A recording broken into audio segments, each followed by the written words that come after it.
ആപ്കി അദാലത്തിൽ തെലങ്കാനയുടെ chief minister Revanth റെഡ്ഡിയുടെ മേലുള്ള കുറ്റാരോപണം എന്താണെന്ന് വെച്ചാൽ ഇദ്ദേഹം സംസ്കാരമില്ലാതെ സംസാരിക്കുന്നു എന്നുള്ളതാണ്. രേവന്ത് റെഡ്ഡി സാർ, താങ്കളും KCRും നല്ല സുഹൃത്തുക്കളായിരുന്നു, ഒന്നിച്ച് ജോലി ചെയ്തിരുന്നു.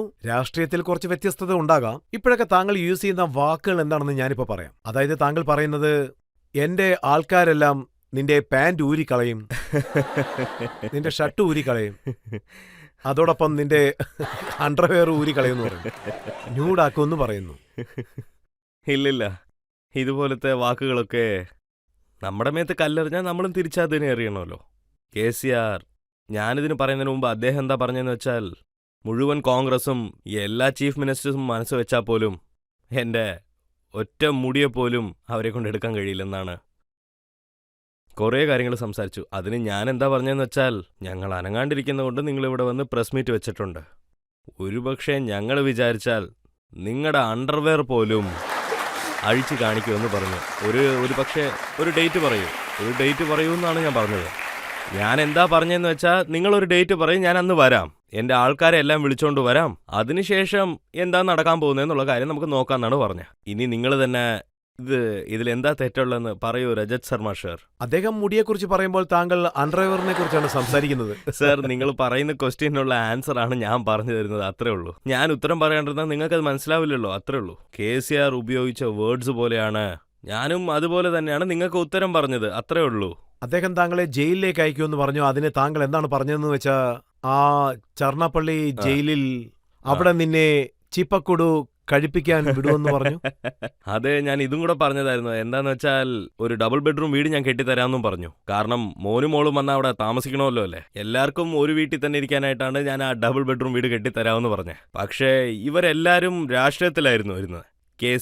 KCRന്റെ മോൻ, ഡോട്ടർ ഇൻ ലാ, എല്ലാവരും തെലങ്കാനയെ മോഷ്ടിച്ചതാ. എല്ലാരെയും ജയിലിലോട്ട് അയച്ചാ പിന്നെ KCRന് വയസ്സും കൂടെ ആയില്ലേ. അദ്ദേഹത്തിന്റെ മകൻ എല്ലാരും തനിച്ചിരിക്കണമെന്ന് വെച്ചാൽ എങ്ങനെയാണ്? അതൊക്കെ വളരെ കഷ്ടമല്ലേ. അതുകൊണ്ട് ചർലപ്പള്ളി ജയിലിൽ ഒരു ഡബിൾ ബെഡ്റൂം വീട് കെട്ടിക്കൊടുത്താൽ അവർക്ക് സന്തോഷമായിട്ട് അതിനകത്തിട്ടിരിക്കാമല്ലോ. ഞാൻ എത്ര നല്ലവനാന്ന് നിങ്ങൾ തന്നെ ആലോചിച്ച് നോക്കൂ സർ. അതും അദ്ദേഹം ചെല്ലാപ്പള്ളി ജയിലിന്റെ അലൂമിനി എന്ന് പറയുന്നു. താങ്കളും അതിലുണ്ടായിരുന്നു. അതെ, ഞാൻ 2 പ്രാവശ്യം ഉണ്ടായിരുന്നു അവിടെ. ഡിറ്റൻഷൻ സെല്ലും ഞാൻ ഉണ്ടായിരുന്നു. എൻ്റെ മോളുടെ എൻഗേജ്മെന്റിനും പോലും KCR എനിക്ക് ബെയിൽ തന്നില്ലായിരുന്നു. Finally I got 2 hours time. Cherlapally ജയിലിൽ നിന്ന് ഇറങ്ങി ഞാൻ നേരെ എൻ്റെ മോളുടെ എൻഗേജ്മെന്റിലോട്ട് പോയിട്ട് ഞാൻ പിന്നെയും ചെർലപ്പള്ളി ജയിലിലോട്ട് തന്നെ വന്നു. അന്ന് ഒരാളുടെ മോളുടെ എൻഗേജ്മെന്റോ അല്ലെങ്കിൽ എന്തെങ്കിലും ഒരു വിശേഷമാണെന്ന് വെച്ചാൽ പോലും അന്ന് അവരുടെ അച്ഛൻ എന്താ ചിന്തിക്കുന്നത് നിങ്ങൾക്ക് അറിയാമല്ലോ. അന്ന് ഞാൻ അദ്ദേഹത്തിൻ്റെ അടുത്തൊന്ന് പറഞ്ഞു, KCR ഉറപ്പായിട്ട് ഒരു ദിവസം വരും, അന്ന് നിങ്ങളുടെ മോള് ജയിലിലുണ്ടാവും, അന്ന് നിങ്ങൾക്ക് ആ വേദന എന്താന്ന് മനസ്സിലാവും ഞാൻ പറഞ്ഞു. ഇന്ന് അദ്ദേഹം അത് ഫേസ് ചെയ്യുന്നില്ലേ? ഇന്ന് അദ്ദേഹത്തിന്റെ മകൾ ജയിലിലാണ്. അതെ, അവർ ജയിലിലായിരിക്കുന്നത്, അതാ ഞാൻ പറഞ്ഞേ. അവരെ താങ്കളല്ല ജയിലിൽ അടച്ചത്, മോഡിജി ആണെന്നാണോ പറയുന്നത്? അതെ, അതന്നെ ഞാനും പറഞ്ഞേ. അത് ചെയ്യാനായിട്ട് എനിക്ക് ഒരു ചാൻസ് കിട്ടിയില്ലായിരുന്നു. മോഡിജി എനിക്ക് ചാൻസ് തന്നില്ലായിരുന്നു. എനിക്ക് ആ ചാൻസ് കിട്ടിയാൽ പോലും ഞാൻ ആ മോളെ ജയിലിൽ ഇടില്ലായിരുന്നു, KCRനെ ഇടുമല്ലായിരുന്നു. കാരണം എനിക്ക് അദ്ദേഹത്തിന്റെ ഒപ്പമല്ലേ പ്രശ്നം, ആ കൊച്ചിന്റെ അടുത്തല്ലല്ലോ.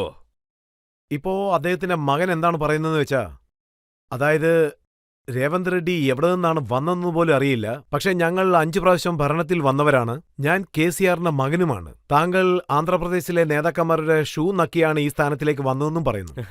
ഇന്ന് ജനങ്ങൾ എന്നെ 40% വോട്ട് ചെയ്താണ് ഇങ്ങോട്ട് തെരഞ്ഞെടുത്തിരിക്കുന്നത്. അദ്ദേഹം ജനങ്ങൾക്ക് വേണ്ടി എന്താണ് ചെയ്തത്? ആന്ധ്രയിലോ ഗുണ്ടൂരിലാണ് പഠിച്ചതൊക്കെ. കോളേജിൽ പഠിക്കാനായിട്ട് പൂനെയിലോട്ട് പോയി, PG പഠിക്കാനായിട്ട് അമേരിക്കയിലോട്ടും പോയി. അന്ന് തെലങ്കാനയുടെ 6 പോയിന്റ് ഫോർമുലയൊക്കെ നന്നായിട്ട് അറിയാമല്ലോ. അന്ന് ഒരു പക്ഷേ ആ ഫോർമുല യൂസ് ചെയ്ത KCRന് ഒരു ചെറിയ ജോലി പോലും കിട്ടില്ലായിരുന്നു ഇന്നിവിടെ.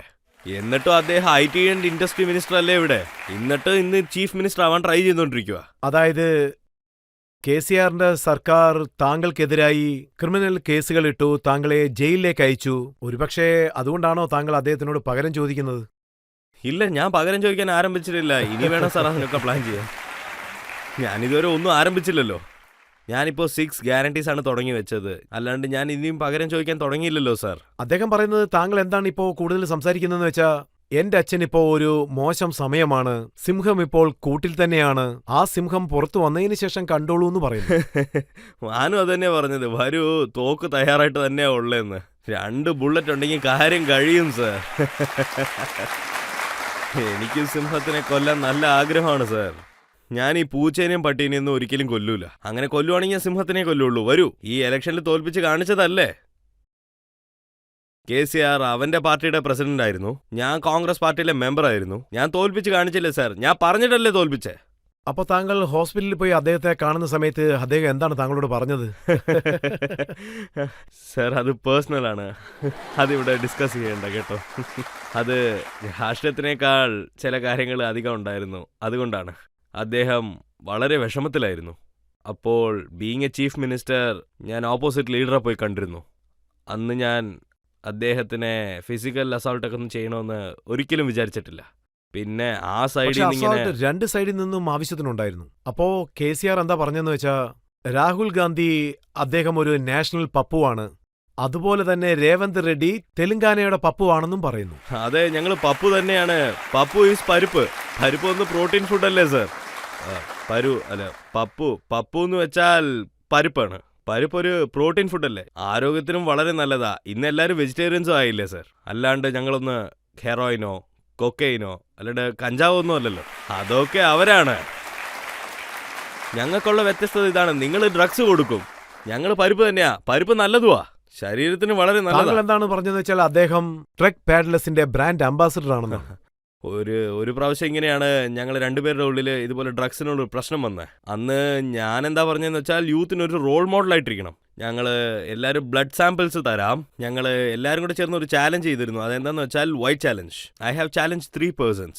One is KTR, another one is Kisheshwar Reddy, third one is someone is important in Telangana. ഞാൻ എന്താ പറഞ്ഞതെന്ന് വെച്ചാൽ, ഞാൻ ആദ്യം എന്റെ ബ്ലഡ് സാമ്പിൾസ് കൊടുക്കാം, ഞാൻ ഡ്രഗ് ഫ്രീ ആണ്, ഞാൻ ആ 3 പേർക്ക് ഒരു ചാലഞ്ച് തരാം, അവർ 3 പേരും ബ്ലഡ് സാമ്പിൾസ് കൊടുക്കണമെന്നാണ് ഞാൻ പറഞ്ഞത്. അതിനുശേഷം നമുക്ക് ചെക്ക് ചെയ്ത് നോക്കാം ഈ മുഴുവൻ തെലങ്കാനയിലുള്ള യൂത്തൊക്കെ ഡ്രഗ് ഫ്രീ സൊസൈറ്റിയിലേക്കാനായിട്ടുള്ള വൈറ്റ് ചാലഞ്ച് ആയിരുന്നു ഞാൻ ചെയ്തതെന്ന്.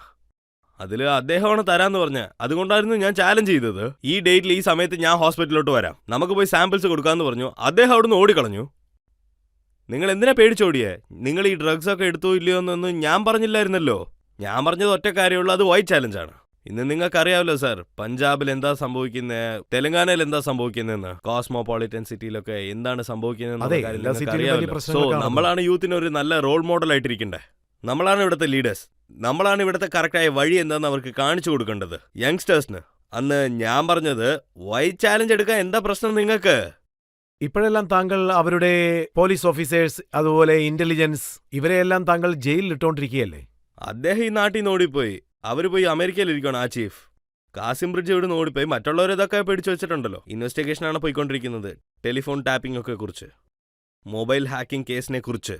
ടെലിഫോൺ ടാപ്പിംഗ് 2-3 പേരുടെ മാത്രമേ എടുത്തിട്ടുള്ളൂ. പക്ഷേ അവരെയെല്ലാം താങ്കൾ ജയിലിൽ അടയ്ക്കുന്നത് പോലെ ഒന്നും ചെയ്തില്ലെന്ന് കേട്ടു. ഇന്ന് അതിനെക്കുറിച്ചുള്ള എൻക്വയറീസ് പോയിക്കൊണ്ടിരിക്കുകയാണ്. കാര്യമൊന്നും ഇതുവരെ അറിഞ്ഞില്ല. Illegal interception is A crime. ഇപ്പോൾ ലീഗൽ ഇന്റർസെപ്ഷൻ ISIക്കായിട്ടും പിന്നെ നക്ലൈറ്റ്സിനായിട്ടും ഇതിൽ ആർക്ക് വേണമെങ്കിലും നിങ്ങൾക്ക് ചെയ്യാൻ പറ്റും. അത് നിങ്ങൾക്ക് ധാരാളമായിട്ട് ചെയ്യാൻ പറ്റും. Unofficially thousands of members, business tycoons, വലിയ വലിയ ആളുകൾ, പൊളിറ്റീഷ്യൻസ്, ഫാമിലീസ്, ആരെയും തന്നെ വിട്ടില്ല. ഇത് എന്ത് വഴിയാണ് ആക്ച്വലി? എവിടെയാണ് ഇതുപോലെ സംഭവിക്കുന്നത്? ഇതൊക്കെ ക്രൈം അല്ലേ? ഇതൊക്കെ വെറുതെ വിടാൻ പാടുണ്ടോ ഇങ്ങനെ? ഒരു പക്ഷേ അതിനുശേഷവും ഇങ്ങനെ തെറ്റായം വന്ന് പൊസിഷനിലോട്ട് വന്നിരുന്നാൽ പ്രൈവസി മാത്രമല്ല, വൈഫ് ആൻഡ് ഹസ്ബൻഡ് സംസാരിക്കുന്നത് കേൾക്കാൻ പോലും നിങ്ങൾ ട്രൈ ചെയ്തുകൊണ്ടിരിക്കുവാണ്. ഇതൊക്കെ നല്ലതിന് വേണ്ടിയാണ്. നമ്മൾ ഏത് ലോകത്താ ജീവിക്കുന്നതെന്ന് പറയും? ഇതുപോലത്തെ ആൾക്കാരൊക്കെ എന്തിനാ വിടണ്ടേ? താങ്കളും അവരുടെ വീടിന്റെ മുകളിലൂടെ ഡ്രോണിനൊക്കെ പറപ്പിച്ചു. ചെയ്തതാ, സത്യമാണ്. പക്ഷേ അത് ഞാനല്ല, ഒരു ജേർണലിസ്റ്റ് പറത്തി വിട്ടിട്ട് അവരത് ഷൂട്ട് ചെയ്തിട്ടുണ്ട്. ഞാനത് ഒഫീഷ്യലി അവരുടെ അടുത്ത് പറഞ്ഞിരുന്നു. ഇവിടെ 25 ഏക്കറിൽ ഒരു നല്ല ഭംഗിയുള്ള വീടാ കെട്ടിയത്. അത് ഏകദേശം ഒരു 500 കോടി രൂപയുടെ അടുത്ത് വരും. ആദ്യം അദ്ദേഹത്തിന് ഇടാൻ ചെരുപ്പ് പോലും ഇല്ലായിരുന്നു. ഇപ്പൊ എവിടുന്ന് 500 കോടി രൂപ കിട്ടിയെന്നാ ഞാൻ ചോദിച്ചേ. പ്രസ് മീറ്റിൽ ഞാൻ ഈ കാര്യം പറഞ്ഞു. അദ്ദേഹം എവിടെയുള്ള കാണിക്കെന്ന് പറയുവാണ്. അന്ന് ഞാൻ അനൗൺസ് ചെയ്തിരുന്നു, ഈ സമയത്ത് ഞാൻ നിങ്ങളുടെ പാലസ് കാണാനായിട്ട് വരുമെന്ന്. ഞാനന്ന് അവിടുന്ന് എല്ലാ മീഡിയയും വിളിച്ചോണ്ട് പോയി. അന്ന് ഏകദേശം ഒരു 5000 പോലീസ് ഉണ്ടായിരുന്നു. അന്ന് ആരെയും അവർ കടത്തിവിട്ടില്ല. അന്ന് ഞാൻ അവിടെ പോയതിനു ശേഷം അദ്ദേഹത്തിന്റെ പാലസ് കാണിച്ചു. എവിടുന്ന് അദ്ദേഹം ആ പാലസ് ഒക്കെ സമ്പാദിച്ചെടുത്തേ? അന്ന് ആ കേസിന്റെ സമയത്ത് അദ്ദേഹത്തിന്റെ പാലസ് ഞാൻ കാണിച്ചെന്ന് പറഞ്ഞ് അന്ന് ഞാൻ MP ആയിട്ടിരുന്നു ലോക്സഭയിൽ. ഞങ്ങളുടെ ആളുകളൊക്കെ അറസ്റ്റ് ചെയ്ത് അദ്ദേഹം ജയിലിലോട്ട് അയച്ചു, റിമാൻഡ് ചെയ്തു. അതിനുശേഷം പാർലമെന്റിൽ ഞാൻ വന്നതിന് ശേഷം ജയിലിലോട്ടാണ് പോയത്. ആദ്യം അവിടെ പോയതും അടുത്തത് എന്നെ കൂടെ പിടിച്ചതാ ജയിലിലോട്ടിട്ടു. നിങ്ങളുടെ ഇല്ലീഗൽ പ്രോപ്പർട്ടീസ് കാണിച്ചാ ജയിലിലോട്ട് പിടിച്ചിടുവോ? ജയിലിലും ഡിസ്റ്റൻഷൻ സെല്ലില് അവിടെ ഉണ്ടായിരുന്ന എല്ലാ ഏജൻസിനെയും കാലിയാക്കി എടുത്തു. 16 ദിവസം അവരെന്നെ ആ ഡിസ്റ്റൻഷൻ സെല്ലിൽ ഇട്ടിരുന്നു. ലോക്സഭയിലെ കാര്യം നടന്നുകൊണ്ടിരുന്നു. ഞാൻ ചെയ്തതാകെ ഇവരുടെ പ്രോപ്പർട്ടി കാണിച്ചു, അത്രേ ഉള്ളൂ. അതിലെന്ത് തെറ്റാ ഉള്ളത്? ഇപ്പൊ താങ്കൾ ഒരു ചീഫ് മിനിസ്റ്ററാണ്, താങ്കൾ വിടില്ല അല്ലേ? ഇല്ലല്ല, ഇത് കൂട്ട് പണിയൊന്നും ഞാനൊരിക്കലും കാണിക്കത്തില്ല. ജനങ്ങൾ എന്നെ ഈ സ്ഥാനത്ത് ഇരുത്തിയിരിക്കുന്നത് ഇത് കൂട്ട് കാണിക്കാനല്ല. അവരെനിക്ക് കടമകൾ തന്നിട്ടുണ്ട്. എന്നെ വിശ്വസിച്ചാണ് അവർ തന്നെ. ജനങ്ങൾക്ക് നല്ലത് ചെയ്യുമെന്നും പിന്നെ ഗ്യാരണ്ടീസ് ഒക്കെ ഞാൻ ഇംപ്ലിമെന്റ് ചെയ്യുമെന്നും ലോ ആൻഡ് ഓർഡർ ശരിയാക്കുമെന്നും ഡ്രഗ് ഫ്രീ ഹൈദരാബാദ് ഞാൻ കൊണ്ടുവരുമെന്നും എനിക്ക് അധികാരം അവർ തന്നത്. KCR-ഉം KTR-നും കൊല്ലാനായിട്ട് എനിക്ക് വേറെ ഒരു കാര്യം ആവശ്യമില്ല. ഞാൻ ആ അസംബ്ലിയിലോട്ട് പോയി അദ്ദേഹത്തിനെ പിടിച്ചിട്ടടിക്കും. അതിനെനിക്ക് ഈ അധികാരമോ അതിന്റെ പവറോ ആവശ്യമുണ്ടെന്നില്ല.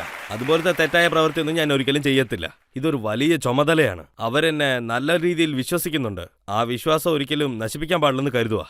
പക്ഷേ താങ്കൾ ത്രൂ ഔട്ട് ക്യാമ്പയിനിങ്ങിൽ ധാരാളം അഴിമതി നടത്തിയതായിട്ടുള്ള കുറ്റങ്ങൾ ആരോപിച്ചിട്ടുണ്ട്. അതുപോലെ അവർ ക്രൈം ചെയ്തതായിട്ടും താങ്കൾ പറയുന്നുണ്ട്. അതിനുള്ള എന്തെങ്കിലും അന്വേഷണം ഓൾറെഡി കാളീശ്വരം പ്രോജക്ടിന് വേണ്ടി നമ്മൾ എൻക്വയറിക്ക് കൊടുത്തിട്ടുണ്ട്. ജുഡീഷ്യൽ എൻക്വയറിയും നടത്തണം. പവർ പർച്ചേസിലും ജുഡീഷ്യൽ എൻക്വയറി സംഭവിക്കുന്നുണ്ട്. ഇപ്പോഴാണ് ഞാൻ ഓർഡർ കൊടുത്തത്. പേഴ്സണലി ഞാനൊരു എൻക്വയറി ഓഫീസർ ആവണമെന്ന് ഒരിക്കലും വിചാരിച്ചിട്ടില്ല. ഒരു കറക്റ്റായ പ്രോസസ്സും പ്രൊസീജിയറിനോടൊപ്പവും ഞാനൊരു നല്ല എൻക്വയറി ചെയ്യും. എൻക്വയറിയിൽ എന്ത് ഔട്ട്കം വരുന്നോ അത് വെച്ചാണ് ഞാനിനി. കാലീശ്വരത്തിന്റെ ഒരു സ്പീച്ച് ഞാൻ കണ്ടിരുന്നു. അദ്ദേഹം എന്താ പറയുന്നതെന്ന് വെച്ചാൽ 1 ലക്ഷം കോടി രൂപ രാഹുൽ ഗാന്ധി പറ്റിച്ചതായിട്ടാണ് അവർ പറയുന്നത്. പക്ഷേ പ്രോജക്ടിന്റെ വാല്യൂ 80,000 കോടിയാണെന്ന്. അദ്ദേഹം അതൊക്കെ തെറ്റു പറയുന്നത്. അതുകൊണ്ടാണ് ഞാൻ റീസെന്റ് ആയിട്ട് എല്ലാ ന്യൂസും പബ്ലിഷ് ചെയ്തത്. അന്നവിടെ ഉണ്ടായിരുന്ന ഹരീഷ് റാവോ ഇറിഗേഷൻ മിനിസ്റ്റർ, അദ്ദേഹം KCR-ന്റെ മരുമോനായിരുന്നു. അന്ന് ഞാൻ ചോദിച്ചത്, നിങ്ങൾ ഈ സ്റ്റേറ്റ്മെന്റ് പറഞ്ഞിട്ടുള്ളത് ഇന്ന് വരെ 1,02,000 crores ആണ് ആയിട്ടുള്ളത്. Project design for 1,47,000 crores. അവരുടെ അടുത്ത് എല്ലാ റിപ്പോർട്ടും കൊടുത്തു. എന്നിട്ടും എന്താ നുണ പറയുന്നതെന്നാണ് ഞാൻ ചോദിച്ചത്. അദ്ദേഹം ഒന്നും പറഞ്ഞില്ല. അദ്ദേഹം നുണ പറയുന്നതിൽ എങ്ങനെയാന്ന് വെച്ചാൽ, ഒരുപക്ഷെ ഇന്ത്യയിൽ നുണ പറയുന്നതിന് വല്ല മെഡൽ കിട്ടുമെന്ന് വെച്ചാൽ അച്ഛനും മോനും ഈക്വലായിട്ട് കിട്ടും. വേറെ ആർക്കും തന്നെ ചാൻസ് കിട്ടൂല ഇവിടെ. ഓഡിയൻസിൽ നിന്ന് ആർക്കെങ്കിലും ചോദ്യം ചോദിക്കണമെങ്കിൽ ചോദിക്കാം. ശശി തരൂർ നിങ്ങളുടെ പാർട്ടിയിലുള്ള ഒരാളാണ്. മിനിസ്റ്ററായിട്ടും ഇരുന്നിട്ടുണ്ട്. മാത്രമല്ല വളരെ നല്ല ഡിപ്ലോമാറ്റുമാണ്, നല്ല എഡ്യൂക്കേറ്റഡുമാണ്. നിങ്ങൾ അദ്ദേഹത്തെ കഴുതി എന്ന് പറഞ്ഞു. അതെന്തുകൊണ്ടാണ് സർ? അതിന്റെ പിന്നാലെ മറ്റൊരു കാരണം കൂടെ ഉണ്ട്. ഇപ്പോൾ ആ പ്രശ്നം എല്ലാം സോൾവ് ആയി. പിന്നെയും എന്തിനാ നിങ്ങൾ ഇതൊക്കെ ഇവിടെ എന്നെ കൊണ്ട് പറയിപ്പിക്കുന്നത്? ഒരു കോൺട്രവേഴ്സി ആയി. അപ്പോൾ അദ്ദേഹം ഹൈദരാബാദിലോട്ട് വന്നിരുന്നു. അദ്ദേഹം അന്ന് KTR-നെ അപ്രീഷിയേറ്റ് ചെയ്തു, കുറേ അപ്രീഷിയേറ്റ് ചെയ്തു. അന്ന് ഞാൻ എന്താ പറഞ്ഞെന്ന് വെച്ചാൽ, ഒരുപക്ഷെ കോൺഗ്രസ് പാർട്ടിന്റെ MP തെലങ്കാനയുടെ ഇലക്ഷനിൽ ആരെതിർത്ത് നിൽക്കാൻ പോകുന്നോ, ഞങ്ങളുടെ കണക്കിൽ ആയിരക്കണക്കിന് ആൾക്കാരാണ് ജയിലിലോട്ട് പോയത്. ഈവൻ ഞാൻ തന്നെ ജയിലിലോട്ട് പോയി. എന്റെ പ്രോപ്പർട്ടീസ്, ഈവൻ എന്റെ ജീവിതം പോലും ഞാൻ പണയം വെച്ചാണ് ഇലക്ഷനിൽ എതിർത്ത് നിൽക്കുന്നത്. ഞാൻ അദ്ദേഹത്തിനെ അപ്രീഷിയേറ്റ് ചെയ്താൽ ഞാൻ എന്താ പൊന്നാടയാണോ അണിയിക്കേണ്ടത്? എന്തു ചെയ്യാനാ? കോൺഗ്രസ് പാർട്ടിയെ തെലങ്കാനയിൽ ക്ലോസ് ചെയ്തു എന്നാണ് അവർ കരുതുന്നത്. ഇല്ലെങ്കിൽ ഇതുപോലത്തെ രാഷ്ട്രീയക്കാർക്ക് സർട്ടിഫിക്കറ്റ് കൊടുക്കുന്നതെങ്കിലും നിർത്തണം. കോൺഗ്രസിനെ എന്നെ കൊണ്ട് തീർക്കാൻ കഴിയില്ല. അതുകൊണ്ട് ഇദ്ദേഹം ഇതുപോലത്തെ സ്റ്റേറ്റ്മെന്റ് ഒന്നും കൊടുക്കാൻ പാടില്ല. ഞാൻ ട്രൈ ചെയ്തതായിരുന്നു.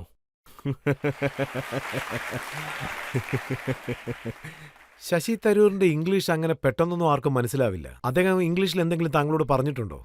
അതെ, അദ്ദേഹം എന്തോ പറഞ്ഞു, പക്ഷെ എനിക്ക് മനസ്സിലായില്ല. ഞാൻ ശക്തി ജില്ലാ പരിഷത്ത് ഗവൺമെന്റ് സ്കൂളിലായിരുന്നു പഠിച്ചിരുന്നത്. അവിടെ പഠിച്ചാണ് ഞാൻ ഇത്രയും ദൂരം വന്നതെന്ന് വെച്ചാൽ, ഞാൻ ഇംഗ്ലീഷ് മീഡിയമിൽ അത്ര പഠിച്ചില്ല. അതുകൊണ്ട് എനിക്ക് ഇംഗ്ലീഷ് അത്ര വശവുമല്ല. അതുകൊണ്ട് ഞാനിങ്ങനെ സ്വസ്ഥമായിട്ടിരിക്കുന്നു. എനിക്കും മനസ്സിലാവുന്നുണ്ട്. ഞാനും ഇംഗ്ലീഷ് പഠിപ്പിക്കാത്തൊരു സ്കൂളിലാണ് പഠിച്ചത്. പക്ഷേ ഒരു കാര്യം ഞാൻ വ്യക്തമായിട്ട് പറയുകയാണ്. താങ്കൾ ഒരു സൗത്ത് ഇന്ത്യനാണ്, മാതൃഭാഷ തെലുങ്കാണ്, പക്ഷെ ഹിന്ദി നന്നായിട്ട് സംസാരിക്കുന്നുമുണ്ട്. അത്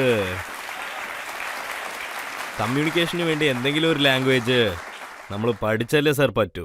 അതുകൊണ്ട് ഇത് നമ്മുടെ നാടിൻ്റെ മൊഴിയാണ്. ഫോഴ്സ് ചെയ്ത് ആരെങ്കിലും ഇംപ്ലിമെൻ്റ് ചെയ്യാൻ ട്രൈ ചെയ്താൽ പ്രശ്നമാവും. സൗത്തിൽ ഇതുപോലത്തെ പ്രശ്നങ്ങളുണ്ട്. ഹിന്ദി വളരെ ഫോഴ്സ് ചെയ്ത് പഠിപ്പിക്കാനായിട്ട് അവർ നോക്കുന്നു. അതിനുവേണ്ടിയുള്ള പരിശീലനത്തിലുമാണ്. ഇവിടെ തെലങ്കാന സ്റ്റേറ്റിൽ ഉറുദു ഒരു നോൺ ലാംഗ്വേജാണ്, because of Nizam government. So അതുകൊണ്ട് ഹിന്ദി നമ്മളെങ്ങനെയും പാർലമെന്റിൽ സംസാരിക്കുന്നത് കൊണ്ട് എങ്ങനെയെങ്കിലും പഠിച്ചേ പറ്റൂ. അതെ, എന്തെങ്കിലും പ്രൈം മിനിസ്റ്റർ ആണെങ്കിൽ ഹിന്ദി പഠിച്ചല്ലേ മതിയാവും. വിധി നമ്മളെ എങ്ങോട്ട് വിളിച്ചോണ്ട് പോകും നമ്മളെ കൊണ്ട് എങ്ങനെ പറയാൻ പറ്റും രജിത് സാർ?